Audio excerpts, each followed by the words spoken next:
Idea दूँ तो 30 के करीब पेजेस इंट्रोडक्शन के काफ़ी होते हैं पीएचडी के थीसिस के टोटल, जो बैकग्राउंड से लेके रिसर्च क्वेश्चंस, थ्योरी, एवरीथिंग। तो ये हमने 30 और उसका मैं पूरा आपको अभी ना एक फॉर्मेट सेंड करता हूँ कि क्या क्या आपने लिखना है। मैंने उसमें थोड़ी वर्किंग की थी, क्या उसके सब सेक्शंस होंगे, उसमें क्या आपने ऐड करना है। बुनियादी जो इंट्रोडक्शन जैसे आपने प्रपोजल का भी लिखा था ना, उसका बेसिक चीज़ें दो तीन इंपॉर्टेंट, मतलब सबसे बड़ा क्वेश्चन तो वो फाइनल वाइवा में भी होगा, थीसिस में भी ये होगा कि what is basically your contribution. यानी इस पूरा जो आपने पीएचडी का थीसिस किया, इतना काम किया, इतना डेटा कलेक्ट किया, आपका इसमें कंट्रीब्यूशन बॉडी ऑफ नॉलेज में क्या है। यानी आपने क्या कोई ऐसी चीज़ की है जो इस चीज़ को जस्टिफाई करती है कि you should be awarded a PhD degree. जिस फील्ड में जैसे एचआर में आप काम कर रहे हैं तो इतना एक इम्पॉर्टेंट काम है कि justifies again award of a PhD degree. और फिर जारी बात है इंटेलेक्चुअली अगर हम देखें तो क्या स्कॉलरली कंट्रीब्यूशन है, थ्योरेटिकली क्या है।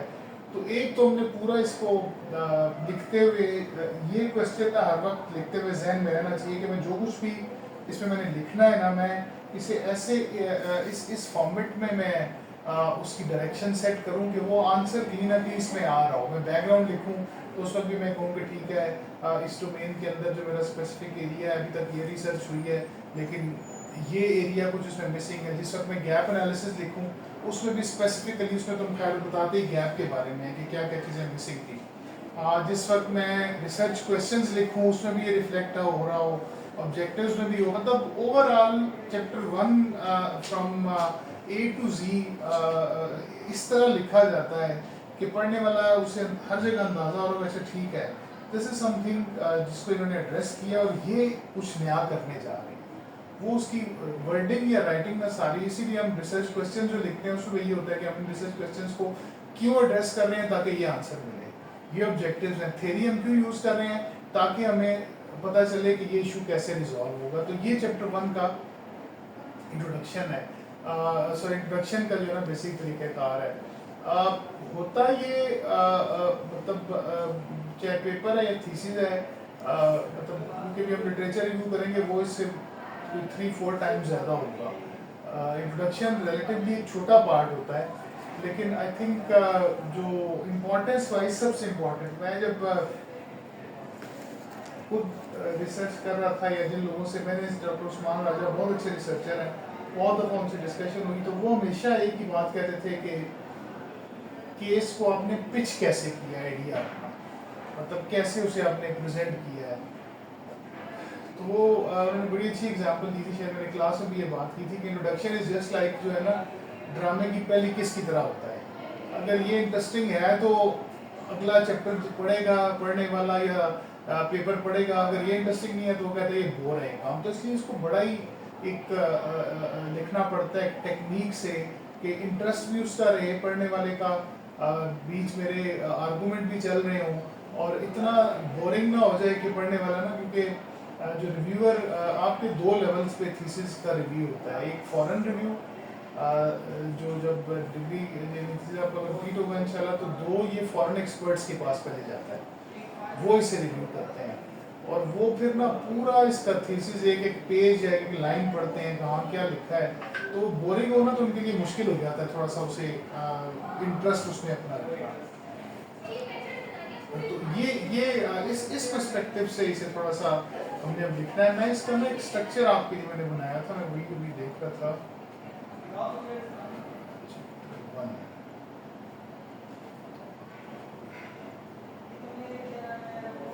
अच्छा, इसमें एक जो इम्पोर्टेंट चीज़ ये है कि इस वक्त हमें बहुत ज़्यादा एक आसानी हो गई है वो एआई के यूज़ से, लेकिन एआई का यूज़ जो इस तरह से करना है कि वो हमें सिर्फ एक डायरेक्शन बताए। जी सर। मतलब जो आप मैं खुद इस वक्त कोई रिसर्च करते हुए पहले मैं एआई से कहता हूँ भाई अगर ये काम किया जाए तो कैसे होना चाहिए। जी सर। एआई आपको सब कुछ बना के दे देता है, बिल्कुल सर। लेकिन काम फिर खुद करना है। बिल्कुल ये ऐसे ही बहुत है बड़ी सर। एक हेल्प है, बहुत ये सर। बहुत बड़ी हेल्प बिल्कुल है। ऐसे तो ही इसका है। पता लग जाता है अच्छा ये डायरेक्शन क्या है। डायरेक्शन हेडिंग क्या होनी चाहिए।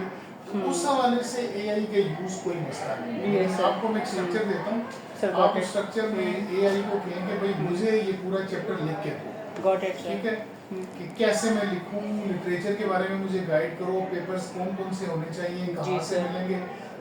एक इसमें ये ख्याल रखना है कि एआई आपको जो अक्सर पेपर बताता है ना वो ऑथेंटिक नहीं होते। ये सबसे बड़ा जो मिस्टेक इसमें हम ये करते हैं, जो लोग ना जिन्हें समझ नहीं इसकी होती, वो कहते हैं कि भाई साइटेशन एआई ने बता दिया है।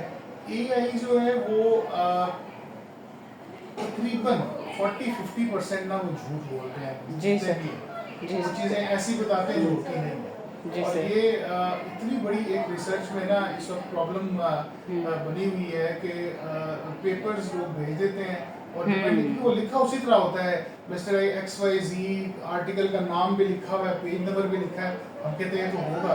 आप उसको गूगल स्कॉलर में डालें वो पेपर ही नहीं है। बिल्कुल सर. तो इसलिए एक तो आपने इसमें जितनी साइटेशन देंगी उस पर डिपेंड नहीं करना जब तक आप पेपर खुद ना सर्च करें। पेपर इससे आप सर्च करवाएं। मतलब मैं आपको ना जो अभी गवर्नमेंट ने भी पॉलिसी बनाई है और इंटरनेशनली भी जो बनी है ना जनरेटिव एआई के यूज के हवाले से, उसमें कहीं पे भी ये नहीं लिखा कि इसके इस्तेमाल पे पाबंदी है। वो कहते हैं इसे इस्तेमाल करें, आइडियाज इससे लें, इससे हेल्प लें, एक टूल है, ठीक है, मतलब इस्तेमाल जो है, लेकिन उस टूल को कॉपी पेस्ट नहीं करना और उसके ऊपर अपना जो खुद आपकी इंटेलेक्ट है ना वो अप्लाई करना है। बिल्कुल तो इसलिए अब स्ट्रक्चर में जो 30 पेज है, आप एआई को कहें कि भाई 30 पेज ये लिखने हैं, ये स्ट्रक्चर है, हेडिंग है, वो आपको सब कुछ लिखना। अब ये मतलब ये मेरा ख्याल है बहुत बड़ी हेल्प है। पहले तो आपको सब कुछ खुद ही सोचना पड़ना जी था, सर. अब आपके सामने आ गया। अब आप देखिए कि नहीं, ये तो इसने मुझे कहा कि ये साइटेशंस हैं। पहले मैं साइटेशंस कंफर्म करूं, क्योंकि इंट्रोडक्शन में टोटल थीसिस में वैसे मेरे पास जो स्टूडेंट्स के अच्छे थीसिस मैंने आपको फॉरवर्ड भी किया था। जी सर. मैंने आपको बहुत अच्छा फॉरवर्ड नहीं किया वैसे, जी सर. बहुत हाई एंड पे था ना, क्योंकि जी उसमें सर. बहुत कम्प्लेक्स एनालिसिस हुए हुए थे। जी मैं सर. भेज दूंगा आज आपको। मतलब मेरे साथ जिन लोगों ने थीसिस लिया में दो बहुत ही आउट क्लास किस्म के थीसिस है। जी सर. तो उसमें मैं देखता हूँ कि उसने कितनी साइटेशन यूज की थी, ताकि हम थोड़ा सा ना एक उसका भी एक बेंचमार्क अभी सेट कर लें कि इंट्रोडक्शन में हमने कितनी लेके जानी है साइटेशंस।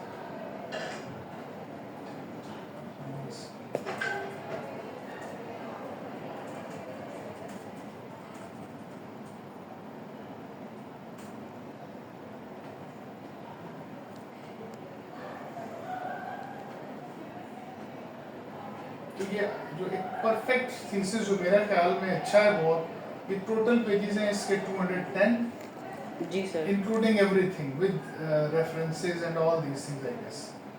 जी और सर. इसमें जो रेफरेंस कितने यूज हुए हैं वो देखना पड़ेगा।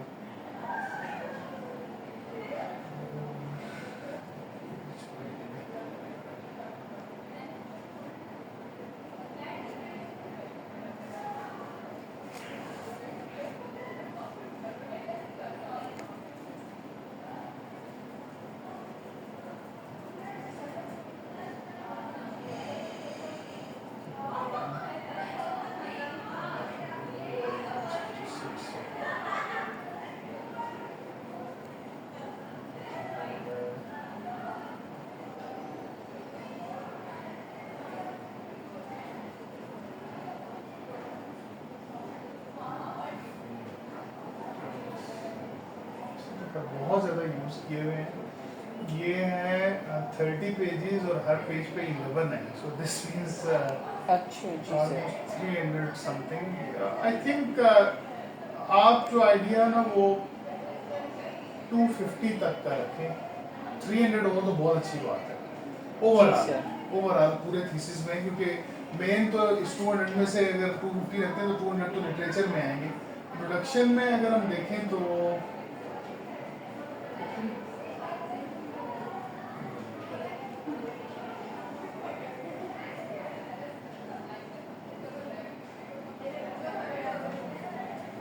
uh, 30 to 40 मेरा ख्याल है बहुत अच्छा नंबर हो जाएगा।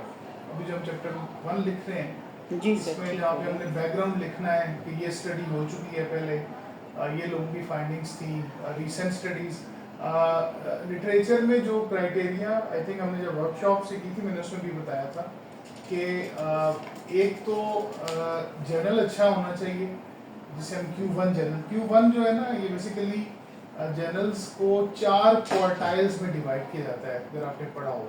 जी सर। टॉप जो 25% है वो Q1 में आते हैं किसी भी डोमेन के, फिर Q2, Q3, Q4। तो Q1 का मतलब ये हुआ कि आपकी डोमेन के जो टॉप 25% जर्नल्स हैं वो इसके अंदर आते हैं। तो आइडियली तो हमें कोशिश करनी चाहिए, और उसका आसान तरीका है, आप कोई भी जब जर्नल की साइटेशन देखें ना उसे गूगल में ही लिखें कि या चैट जीपीटी या कोई भी आप अगर और ये यूज़ कर रहे हैं उसमें लिखें कि ये जर्नल जो है वो किस कैटेगरी में फॉलो करता है, ताकि Q1। और सेकेंडली ये है कि रीसेंट साइटेशन हो। रीसेंट में मतलब क्या है कि आपने अगर 50% तो कम से कम आपकी यानी 250 में से वो होनी चाहिए 2021 ऑनवर्ड्स, 21 to 25। अब तो 26 का भी मतलब जी आप सर। जब तक करेंगे तो 26 में ख़त्म हो जाएगा, तो कोशिश ये करें कि 26 तक से ना पीछे 5 years हम जाएं, जी कि सर। ये साइटेशन ज़्यादा हो। फिर उसमें ये है कि कुछ आप पिछले उससे 10 साल पहले, और कुछ हम क्लासिक स्टडीज़ कहते हैं, जैसे आप अगर कहेंगे कि इक्विटी थ्योरी है तो प्रेजेंट 65 में होती है, तो वही लिखना पड़ेगा। क्लासिक स्टडीज़ ओल्ड भी हम दे देते हैं, और जो बाकी हैं वो हम कोशिश ये करें कि इंट्रोडक्शन में ज़्यादातर ईयर जो है ना वो रिसेंट ही नज़र आए। ये एक अक्सर मैंने देखा है एग्जामिनर्स की ना ये कमेंट होता है कि क्योंकि वो अगेन सबसे पहले उनकी नज़र इंट्रोडक्शन में पड़ती है तो उसी को डिटेल में पढ़ते हैं, तो वहाँ पे वो कह रहे होते हैं कि नहीं यहाँ पे ये क्या आपको 1980 और 90 की भी साइटेशन नज़र आ रही है। बिल्कुल कोशिश सर। करें कि पहले कुछ पेजेस पे ना 2020, 22, 23 ये ज़्यादा नज़र आ रहा हो। जी ये सर। वो एक ना मतलब थीसिस डिफेंड करने का एक तरीका ये होता है कि एग्जामिनर को ना अनड्यू क्वेश्चंस खुद ही ना दें। कुछ लोग खुद ऐसी प्रॉब्लम्स कर देते हैं कि वो क्वेश्चन बन जाते हैं। बिल्कुल सर। तो ये एक बड़ा कॉमन क्वेश्चन है जी आपके आउटडेटेड वो लिटरेचर में नहीं जाके थे। इंट्रोडक्शन सामने इंट्रोडक्शन शुरू में में। आता है, ये देखें जी पहले ही सफ़े पे आपने क्या 1980 लिख दिया हुआ है, ये कोई थ्योरी आ गई, नहीं थ्योरी नहीं है तो फिर आपने क्यों साइड किया। वहाँ पे उसे 2022, 24, 25 नज़र आ रहा होगा तो will be more than happy कि जी स्टूडेंट ने बड़े रिसेंट से काम किए, जनरल ये सर्च कुछ किए हैं। टिप्स हैं। अब जी दूसरा सर। ये है कि जो अच्छे अगर एग्जामिनर्स आए वो उसके साथ जर्नल का नाम जरूर पढ़ते हैं। जी तो सर। अगर उसमें आपकी एकेडमी ऑफ मैनेजमेंट जर्नल और ये टॉप जर्नल्स मैंने लिस्ट शेयर भी की थी, आगे भी हम बात करते रहेंगे, वो उन्हें नाम ज़रा ज़्यादा नज़र आए ना। अगेन मैं अगर अपनी बात करूँ, मैं एग्जामिनर जाता हूँ तो मुझे ये होता है कि चलो स्टूडेंट ने अच्छा मटेरियल पढ़ा है, जी उसने सर। कोई वो जिसे हम जंक कहते हैं ना वो ज़्यादा उसे रेफर नहीं किया, क्योंकि फिर उसकी अपना भी काम ऐसे ही होगा। तो दूसरा ये थोड़ा सा ना दो क्राइटेरिया यस हम सर। इसमें फॉलो सर टूल कौन सा रिकमेंड करेंगे किसके लिए। Sir for this all research जो आपको पूरा ये 30 पेजेस बना देगा? टूल तो बहुत से अब आ गए हैं, ज़्यादा लोग चैट जीपीटी को यूज़ करते हैं। मैं पर्सनली क्लॉड ज़्यादा यूज़ करता हूँ। मैं भी सर। क्लॉड। क्लॉड जो है ना सर जी सर, ठीक हो गया। क्लाउड की अपनी लिमिटेशंस हैं, ऑल्दो ये कंप्यूटर वालों के लिए बहुत अच्छा है, उसके कोड वगैरह बहुत अच्छा लगता है, लेकिन मैंने देखा है कि रिसर्च भी ना इस साइड पे अच्छा। इसकी लिमिटेशन ये है कि इसकी स्पेस जो वो देता है ना वो कम है। थोड़े से आप काम करते हैं तो ये बीच ना वो रुक के कहता है कि अब 4 घंटे या तो फिर आफ्टर एवरी 8 आपको बहुत महंगा पैकेज देना पड़ता है। आप नॉर्मल रेंज में तो, लेकिन आपकी थीसिस के लिए मैंने ये सफिशिएंट होगा। Yes sir. तो वैसे डीप सीक पैरेलल वो भी यूज़ करें, वो भी ठीक है, फ्री है मेरा ख्याल है वो तो। जी सर। चैट जीपीटी भी ठीक काम करता है, लेकिन क्लाउड का मुझे लगा है कि ये थोड़ा ना ज़्यादा वो समझता है क्वालिटी वाला एलिमेंट। चैट जीपीटी आपको जो मिलता है उठा के, ये इसे आप जब कहते हैं ना कि restrict your search to Q1 only, जी तो फिर सर। उससे बाहर नहीं निकलता चैट जीपीटी। और फिर चैट जीपीटी का दूसरा मसला ये है कि वो अक्सर उसे जब Q1 नहीं मिलते वो फैब्रिकेट करना शुरू कर देता है, यस तो फिर सर। नकली रेफरेंसेस। तो इसमें थोड़ा सा मुझे लगता है कि, लेकिन still I ensure each and every reference जब तक मैं खुद देख ना लूँ मैं नहीं डालता। बिल्कुल सही क्योंकि सर। वो आप गाइड तो वो कर देगा, लेकिन उसमें आप उससे देखें। जी सर। अच्छा ये हो गया। अब हम थोड़ा सा ना स्ट्रक्चर की तरफ आते हैं। थीसिस आपके पास है, उसमें वो दिया हुआ है, लेकिन जो बेसिक जो डिस्कशन हमारी शुरू होती है ना वो बैकग्राउंड से होती बिल्कुल है। सर। मतलब पहला जो बैकग्राउंड का जो उस टॉपिक से ज़्यादा ना हम उसे एक थोड़ा ब्रॉडर